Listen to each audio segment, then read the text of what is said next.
Hey guys, I'm Roget, and this is my rant. We believe in the diversity of thought here on this channel. I'm going to get right into the topic today. This video is about why I use Robinhood and I don't use some of the other ones, but I'm going to briefly talk about some of the other investing apps that are out there and stuff like that. But yeah, I'll just get right into it, and then I'll save some of that other stuff for later. So, one of the big reasons I use Robinhood is I kind of like the idea of Robinhood, right? It's kind of like steal from the rich and give to the needy. Now, Robinhood has created a huge amount of new retail investors that have entered the market that are just starting to learn how to invest. You know, some people who use the app, they invest a lot into these bankrupt stocks like Hertz Rent-A-Car, some other ones you may heard of. And some people use it smartly, like they buy low, sell high. I personally use Robinhood because I invest in well-established companies with good fundamentals, good balance sheets, and that pay dividends, so I can make passive income. I have a small portfolio as of me recording this video, but I add small amounts to it over time, and eventually, those little dividends that snowball effect will start to take place, and then eventually, with all the dividends being reinvested and stuff like that.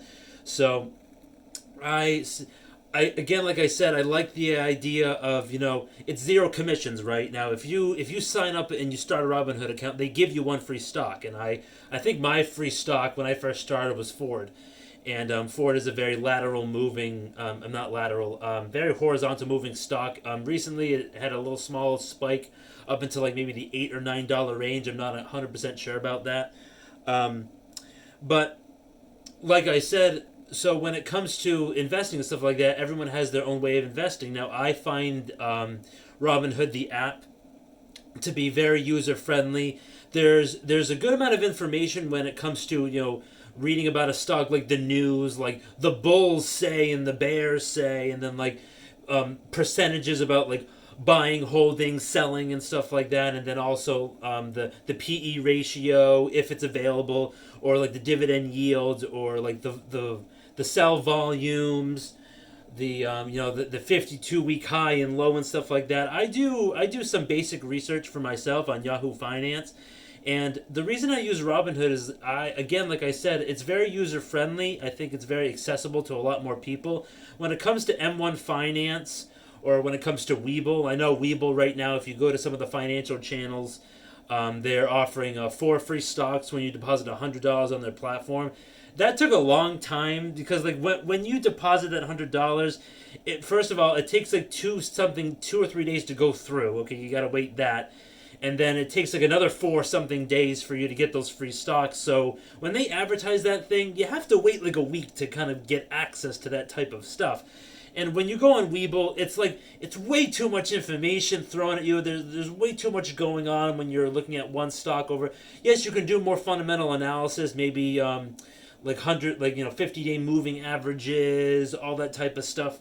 It's just like there's a lot going on with that app, and it's confusing, and it's hard. And in my opinion, it was hard for me to locate certain things when using Webull. And to all the power to you. Like if you like using Webull and you like that it's more like in depth and stuff like that, that's great. Everything everyone it works best. Whatever you like works best for you. But me personally, Robinhood, there isn't a huge influx of constant information like on that screen that I'm like, where do I go? How do I access this? How do I do that? Robinhood menus are very simple and they're not hard to navigate. I'm just speaking from like my personal experience. That's the main reason why I use Robinhood. And again, like Webull and M1 Finance, they charge you $0 to make a trade. Like zero commissions and stuff like that. Like you don't have to go and find a broker anymore. All these brokers are like, oh man, this is taking away our business. Well, offer the same thing and people will start coming back. So that's my opinion. Robinhood is I believe is a great service. Yes, they've had some security breaches, but I always recommend having two-factor authentication when it comes to that type of stuff when dealing with that type of stuff. I think that's very important to do. And then also, having a VPN. I think having a VPN, like I use NordVPN, And I believe having like a VPN is an extra level of security. Like if you're out in public, or even if you're at home or over a friend's house using someone else's Wi-Fi, I think it's very important. Robinhood's not perfect. It has its problems and stuff like that. I'm sure that there's a lot of critiques that I may get for this video. I know I'll hear it down in the comments section. But, if you like content like this, if you like financial topics and financial education and just overall like rants like I like to do, hit that like button. And if you don't like the video, you know what to do. And then subscribe if you want to see more. And that ding-a-ling bell down there, it might work, it might not. So we'll have to wait and see if that turns out to be true. So yeah, that's basically why I like to use Robinhood and stuff like that. And I know it was a simple kind of condensed form, but that's all I really wanted to say. I know there's a lot more that could be said for those other apps.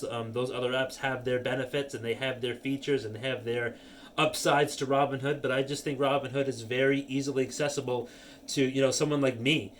It's been a year and a half since I started investing with Robinhood, and I've learned some things along the way. And I know that I can be better, and I can learn more about investing, and I can get better at things as I go along. And I know you can too. And I think going on Yahoo Finance is something big to me. I'm I'm on Yahoo Finance literally right now. Yeah. I'm always looking and updating myself and stuff like that, and reading articles and looking at different stocks and stuff like that, and doing my analysis. I enjoy doing that type of stuff.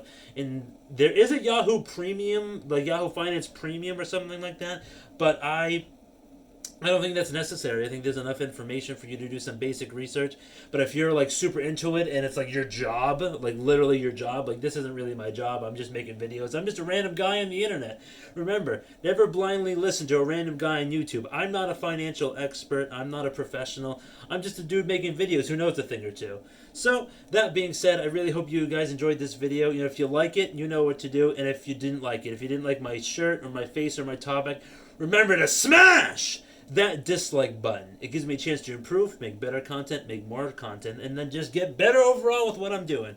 Alright guys, have a great rest of the day. I'll see you next time.